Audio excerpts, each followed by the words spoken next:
Imagine a media platform that reshapes the conversation, empowers your voice, and redefines the Bronx community. Bronx Post, changing the reality, changing the narrative. For businesses, politicians, and government agencies, we offer targeted advertising solutions that drive results. Amplify your message. Reach the heart of the Bronx and beyond. Our platform connects you to the community. Learn more. Email info@bronxpost.com or call 718-892-5555. Visit www.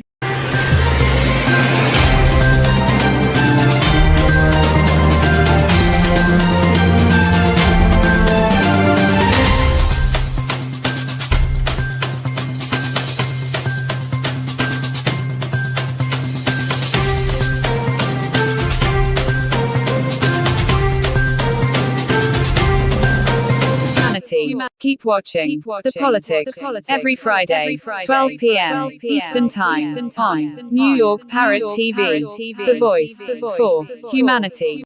Welcome to Talking Politics. My name is Robert Press. I'm a reporter. As you can see by my official New York City press card, I write for the Bronx Post and the Parkchester Times. Both, like this show, are part of Parrot Media Corporation. I also contribute to the Co-op City News. I have a blog at www.100%.blogspot.com where you could see more about stories, what I tell you, and other items. And Facebook page. I also have Facebook pages, 100%, and what is going on in your local community board, as there are very much activity in your local community boards. The views expressed on this show are that of the host, any guest, or anyone commenting at the bottom of the screen, and not necessarily that of Parrot Media Corporation. Let's go to a quick weather report. Today, Friday, the high will break 80. Saturday, it will be only 78 with late rain continuing on and off through the weekend. And Sunday, the high will not be getting higher than 70. It's expected to get only to 69 with a cooler, at times wet Monday with a high of only 65. Now, my guest was scheduled to be former Councilman Andy King, and he has not appeared yet or come on. I've been trying to contact him, and I hope nothing has gone wrong, nothing serious. I hope everything is okay with the councilman, and maybe he'll join me a little later. But let me go on to the news, because political reports that Governor Kathy Hochul will be touring the state over the next 2 weeks to talk about her budget wins, provisions that include cracking down on mass criminals, requiring the hospitalization of dangerous mentally ill people, and banning cell phones in schools. Hochul started her tour Tuesday, and yesterday she was in Grand Central Station. I don't think she found any mentally ill people because they were probably cleared out before she came. But the state budget has not been voted on yet, and it is now 32 days late.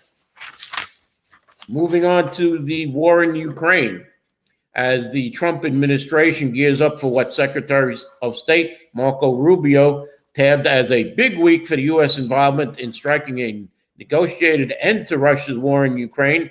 Russian President Vladimir Putin declared a unilateral 72-hour ceasefire next week in Ukraine to mark Victory Day in World War II. Ukrainian leaders insist on longer and immediate truce and dismissed Putin's move as window dressing. The truce proposed by Moscow is set to last from May 8th through May 10th. Ukraine, meanwhile, has previously expressed support for a full 30 days ceasefire, which the President Donald Trump has backed.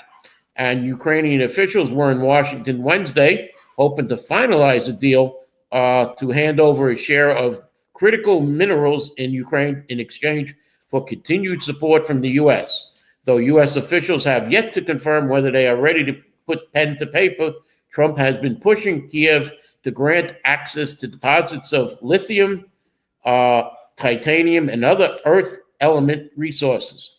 Talks faltered after Trump's explosive Oval Office meeting with Ukrainian President Vladimir Zelensky back in February, but it appears that they have resumed between Trump and Zelensky as they were both in Vatican City for Pope Francis's funeral, and they basically sat and talked for about 15 minutes, and Kiev now says their economy minister is currently in Washington for the final coordination of the agreement, in essence, finalizing the technical difficulties. Now, as far as Pope Francis, in his death, he brought together more than 200,000 mourners with delegations from over 150 countries, including a cast of world leaders who laid aside their temporal differences to remember the Pope. Before Francis' funeral mass in the front of St. Peter's Basilica in Vatican City, President Donald Trump and Ukrainian President Vladimir Zelensky had a very productive meeting, according to White House Communications Director Stephen Chung. Pope Francis would have been filled with hope from the result coming out of that meeting. Would be a good one for the Ukraine and the world. Former U.S. Ambassador John Donnelly told Playbook of the image of Zelensky and Trump sitting together knee to knee at the meeting. Cardinal Giovanni Battista eulogized Francis, who will be buried at the Basilica of St. Maria Maggiore, as a pope among the people with an open heart towards everyone. Donnelly said Francis will be remembered far beyond the Catholic faith. I think his legacy will be that of the people of the world who loved him in every corner and every place. People of every faith loved him. And if you talk about a goodwill ambassador for the church, it's hard to imagine anybody who's been better. Trump's explanation for why he decided to go to the funeral was simple. He said, "We did well with the Catholic vote, and our relationship is very good, so therefore I think it was appropriate," he said. As far as things go in New York City, Governor Kathy Hochul may want to rename one of our train stations Donald Trump train station there at 34th Street. Speaking to reporters updating on the late state budget, Hochul indicated that she might be willing to rename Penn Station Trump Station because Donald Trump, if he put $7 billion into it, who knows? When asked about renaming the project, "It would not be my favorite thing to call it," she said, "but it'll save us $1.3 billion that can help manage other costs," she said. The governor praised the federal takeover of Penn Station, thanking for, "I expect to see immediate progress given how efficiency is so important," Hochul said. Elon Musk could be in charge of the project and get it done really fast. She says she looks forward to seeing that. In theory, the federal takeover means the state could save over $1 billion, as $1.3 billion, as Hochul said, and they can use that money elsewhere because there seems to be federal cuts coming elsewhere. Hochul said various thorny policy priorities of hers are getting locked down and confirmed that tweaks to the state public campaign finance system, a measure that did not originate from her, and her masking measure are currently being discussed and have been significantly watered down from their starting points. There is Congressman Jerry Connolly announcing Monday that he will be stepping down as the top Democrat on the House Oversight Committee and forego a re-election bid, paving the way for a fresh face atop the influential panel. Connolly cited the return of his esophageal cancer, first diagnosed in late 2024, as the reason for his planned departure. "With no rancor and a full heart, I move into this final chapter full of pride in what we've accomplished over the past 30 years, Connolly said in a statement, saying that he would pull back from his ranking member position soon. At one point last year, it looked like Congresswoman Alexandra Ocasio-Cortez would be the oversight heir apparent, but after Connolly beat her out in a hotly contested race for the top slot on the committee last fall, AOC left the panel in favor of a perch on the Energy and Commerce Committee. It's unclear if she's interested in mounting a comeback bid for the Oversight Committee. Others that might step up to the plate include California Congressman Ro Khanna and Texas Congressman Jasmine Crockett. Connolly has tasked, though, Massachusetts Congressman Stephen Lynch, the second in line in seniority among Democrats covering for him on the dais until a permanent replacement is elected, beginning with Wednesday's markup of the panel portion of the GOP mega bill. Now, AOC has a big decision to make, whether she'll try again for the top spot on the House Oversight Committee, according to Politico, or some Hill supporters are excited by the prospect, but other allies think her barnstorming tour portends bigger things. Several progressives are eyeing bids if AOC passes, while some senior Democrats are lining up behind Congressman Stephen Lynch in a bid to stave off the party's grassroots youth revolution. And there's also thoughts that AOC will be going after Chuck Schumer's seat should he vacate it or not.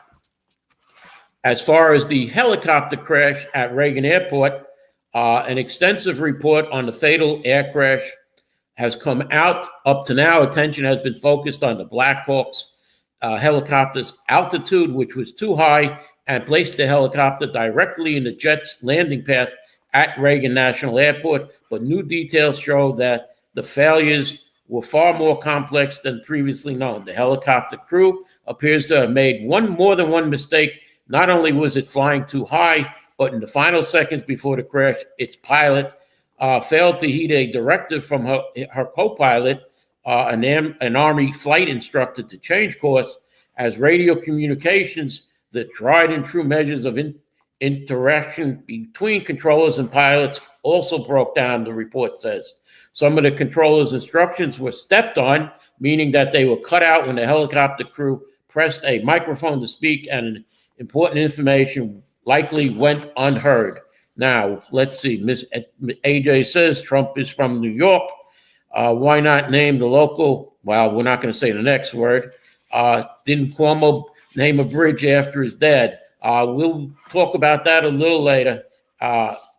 Okay, so let me go into the state budget agreement. Nearly a month ago, more than a month ago, I should say, after the state budget was technically due, which was April 1st, Governor Kathy Hochul announced a general agreement to pass a tentative $254 billion budget. In a short speech announcing the budget deal on Monday evening, Hochul highlighted the uncertainty facing New Yorkers and other states around the nation due to the threat of major funding cuts from the Trump administration and a possible recession on the horizon.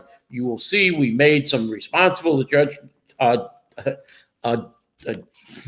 adjustments to the original state of the state that I proposed as we monitor and navigate a volatile economy, Hochul said in Albany. We've been hit with $1.3 billion in cuts. This may be just the tip of the iceberg, and the scale of potential cuts is simply too massive for any one state to absorb, she said. Although the budget represents a record high, $254 billion, it's only $2 billion bigger than what Hochul had originally proposed in her January executive budget pitch. Both the Assembly and State Senate have made the case to go even higher. Hochul didn't mention a few topics that her negotiating partners in the state government appear to still be considering, like housing access voucher programs and tweaks to the public campaign finance board. She did say her push to have lieutenant governors run on the same ticket, a late addition to negotiations, made the budget. Hochul declared victory over her bid to make changes to the state discovery law, an issue that contributed significantly to budget delays. She said her surrogate spent a lot of time pushing her proposal that she said would reduce the number of cases dismissed due to discovery problems.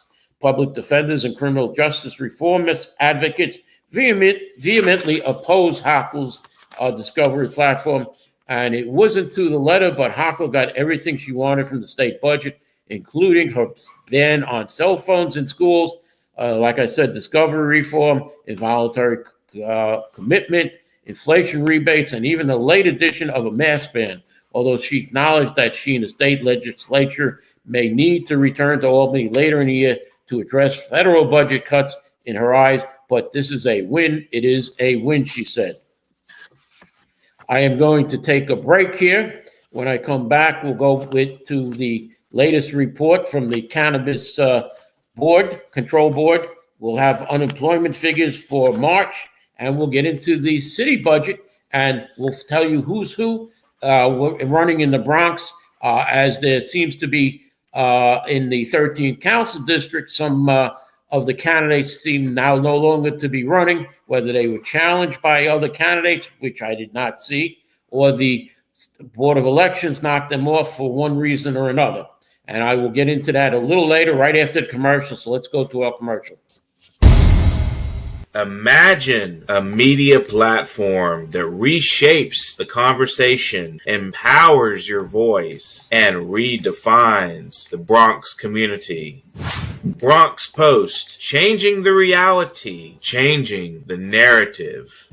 For businesses, politicians, and government agencies, we offer targeted advertising solutions that drive results.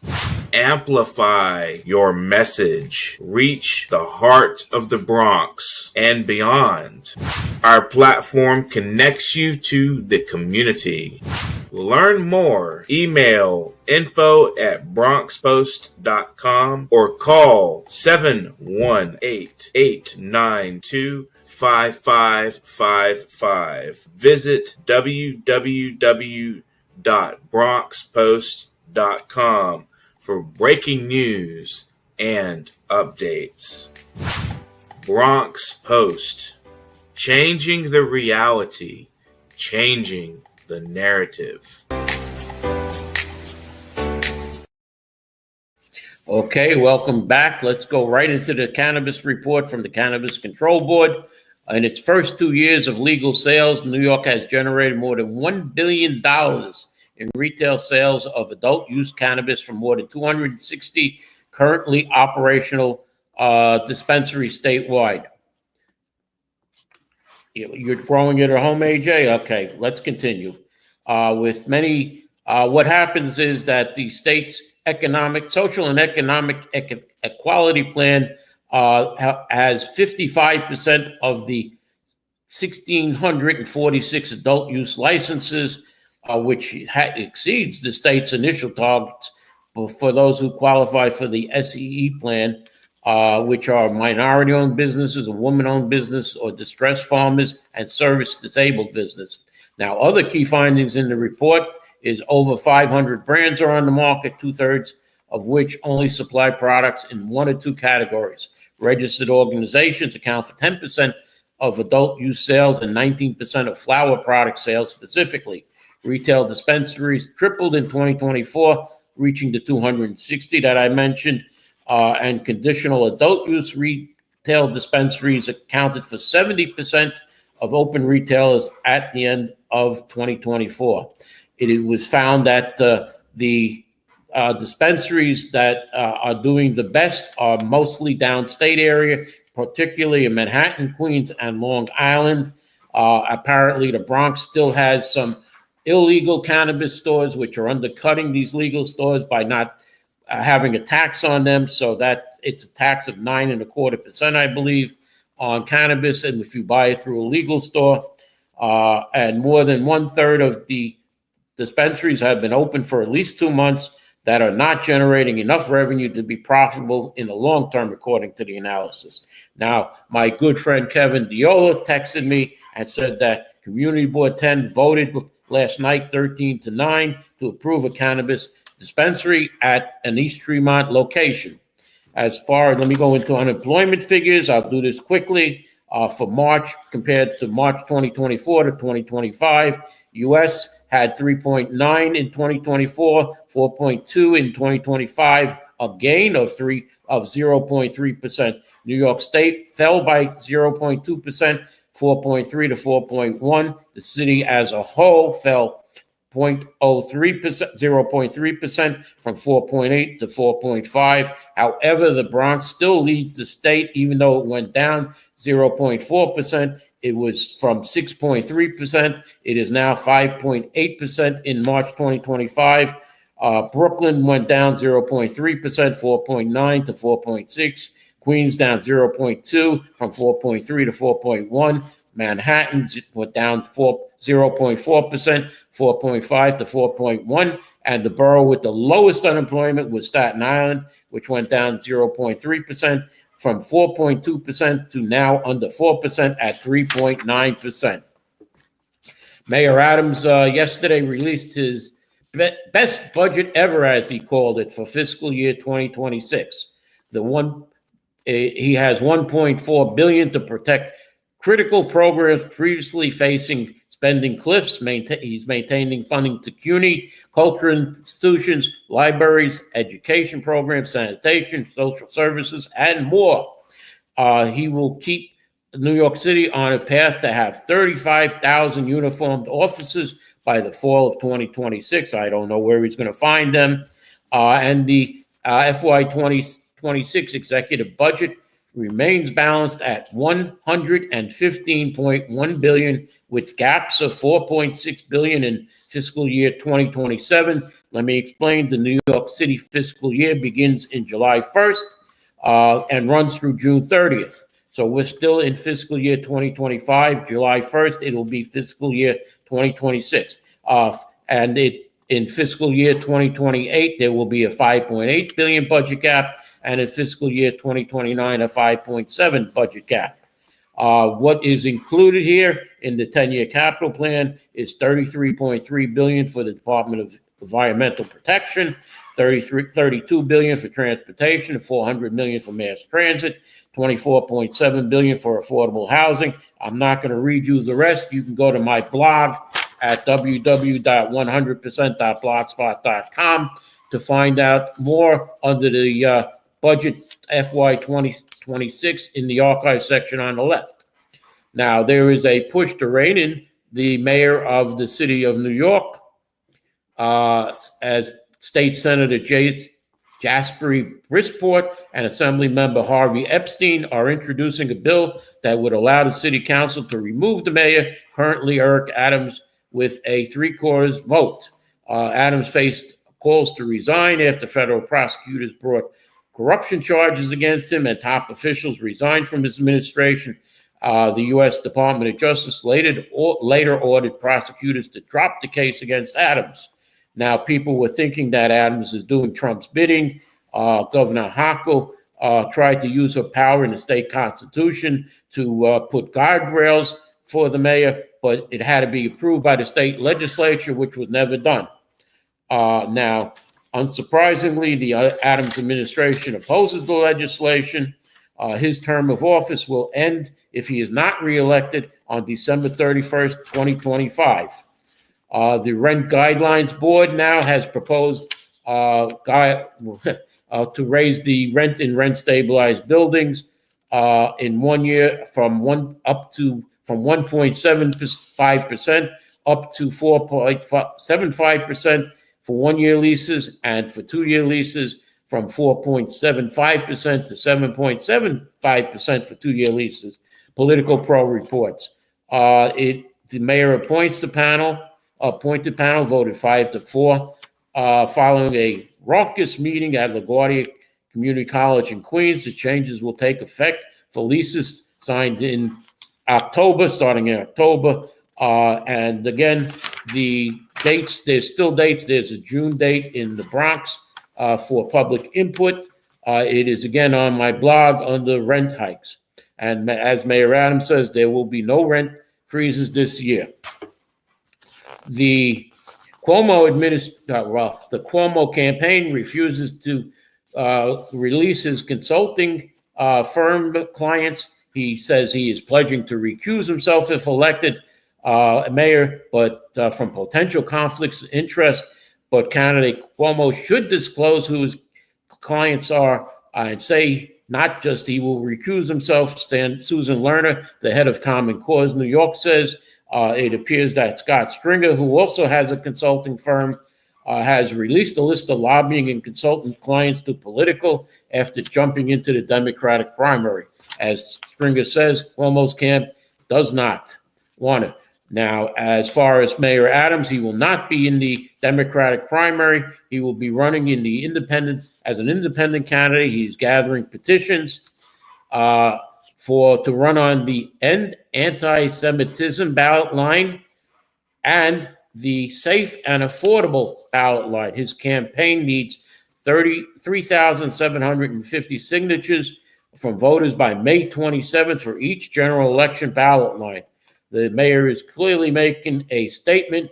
Ezra Friedlander, a Hasidic Jewish political consultant in New York City, said the election is a referendum on the incumbent, he added, and the issue is on anti-Semitism. Eric Adams deserves our praise, full stop. Adams told radio station 1010 Wins a few weeks ago that he plans to run on the two lines, which he says the Safe City, Safe Streets, Safe City program was spearheaded by New York City's first black mayor, David Dinkins, but Adams didn't think it through because the Board of Elections limits party names to 15 characters, and Safe City's Affordable City was too long, which was his original plan, so he's cut that down to Safe and Affordable, which is precisely 15 characters. And the draw for mayor has been done already by the Board of Elections. Number one is Mandani. He will be on the first on the line. There'll be an order. You'll go down. Second is Scott Stringer. Third is Selma Bartholomew. This is for the Democratic primary. Zelnor Myrie is fourth. Adrian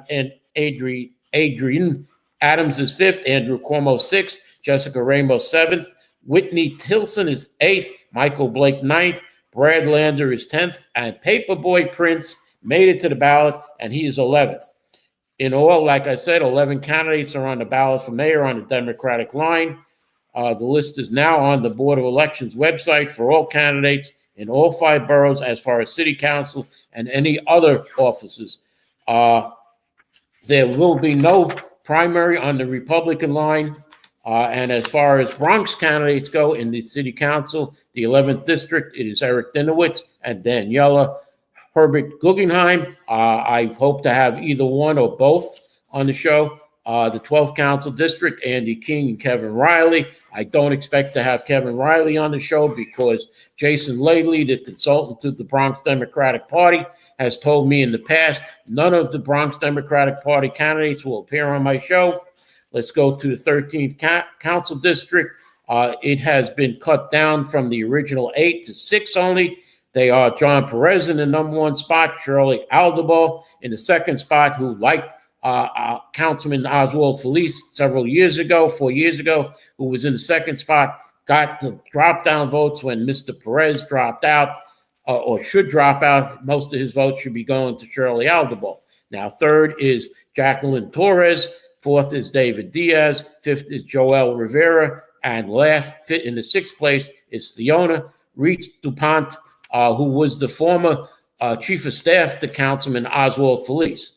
In the 14th Council District, the line up will be Parina Sanchez, number 1, Fernando Cabrera, number 2, and Brian Hodge Vasquez, number 3. There is no primary in the 15th Council District. 16th Council District, Shakur T. Joseph will be first, and then Althea Stevens, the incumbent.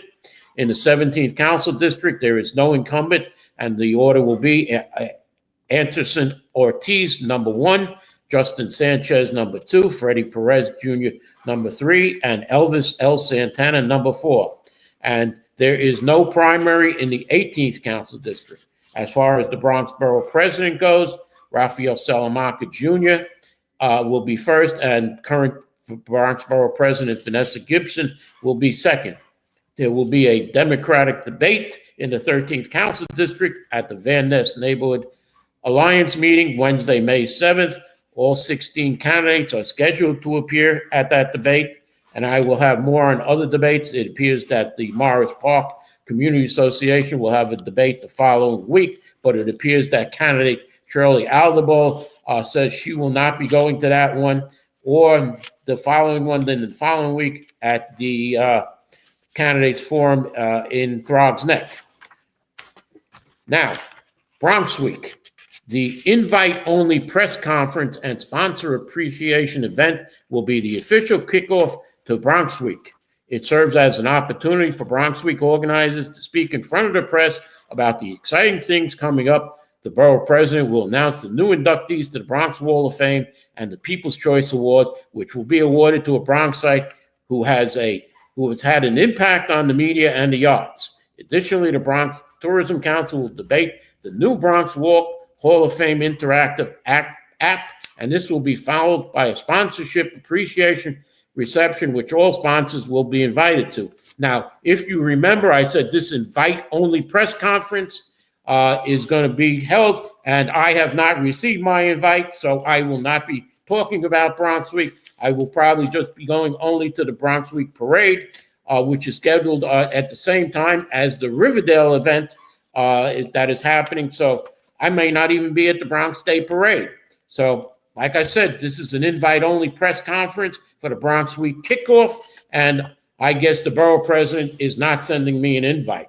Now, let's go on to Community Board 11 as I end the show here, and I'm going to run over a few minutes, Mr. Producer. Wednesday, I foiled in a Freedom of Information letter to the chair of Community Board 11, Cynthia Rodriguez, the district manager, and the Bronx Borough President's office, requesting the attendance of Community Board 11 members, not only at the full board meetings, but at all committee meetings, whether they were individual committee meetings or they were combined meetings of committees. Now, this was, I requested from September 2024, when the first full board meeting and committee meetings officially started, through April 2025, and I received from the chair of the community board, Cynthia Rodriguez, that I should send in a formal request that is on their, all of a sudden on their website, which I never saw. And I sent back to her that it appears that you guys all of a sudden made this request. I have done this in the past. I have asked for speaking time in the past, and I am not going to do it. And I will talk about it on my show. And I am talking about it here, that it appears Community Board 11 doesn't want you to know that their members are not attending meetings. And what I got sent yesterday morning was this. This is a list of the full board meetings of the members. And there are several members here. They're down to 36 members because in October, 2 members left. There was the chair of the Education Committee who left for a better job upstate. Then there was 1 member who left on November 20th. 1 member left on November 26th. 1 member was kicked off for absences on February 27th. Notice I'm not saying their names. And 2 members didn't reapply, so they were off the board as of March 31st. So that's 1, 2, 3, 4, 5, 6. The board started with 42 members, and it only has 36 now. And I'm going to talk to you that they have never had more than 27 members in the 1, 2, 3, 4, 5, 6, 7, 8 months in person at a community board meeting. They count 1 meeting in January, 31 total present, which means that 5 were online. When you're online, you're not in person. They've had a low of 21 members at their March meeting. Okay. And they have 1, 2, 3, 4, 5 members that technically could be removed right now for absences. And that is just for this, the full board meetings. This does not include community board meetings because Community Board 11 has canceled meetings. The Parks Committee has only met 3 times this year out of 8 months, and other committee meetings have not. There was a joint meeting of 3 committees, as I mentioned last week, and 2 of the 3 committees did not have quorum, and the 1 committee that was voting on liquor licenses didn't have the quorum, and it appears that a member who was on 2 of the other committees was counted twice, and that vote is going to have to be redone. And again, I will have more on this probably next week on the show about Community Board 11. And basically, here's my advice to you, Bronx Borough President Vanessa Gibson. You did not put me on the past 2 years. And you know what? I hope you have fun with Community Board 11. You called out Community Board 11 in November of 2023. Your representative said that you will base your reappointments on attendance. So I expect you to keep your word. And I expect to see 7 of these members off because they are in trouble. Because if you add in their committee meetings, they should be off Community Board 11. And remember, when I was on Community Board 8, we had to spend 20 hours a week volunteering. I was on 7 committees. And I'm not going to bore you with any more about my past, but nowadays it appears that community board members these past few years under Bronx Borough President Vanessa Gibson don't care. I'm on the community board. Well, maybe I'll go to the meeting or not, and I'm going to leave it like that.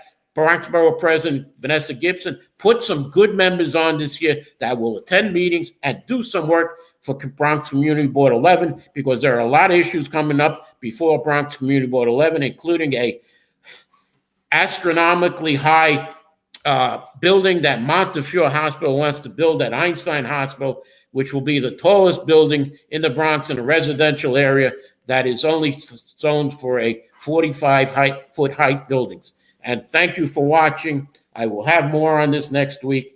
So I will see you next week on Talking Politics. And I apologize to my producer for running over. And thank you for watching.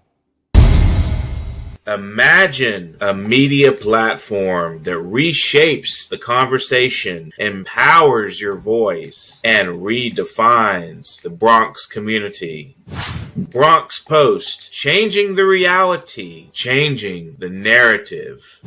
For businesses, politicians, and government agencies, we offer targeted advertising solutions that drive results. Amplify your message. Reach the heart of the Bronx and beyond. Our platform connects you to the community. Learn more. Email info@bronxpost.com or call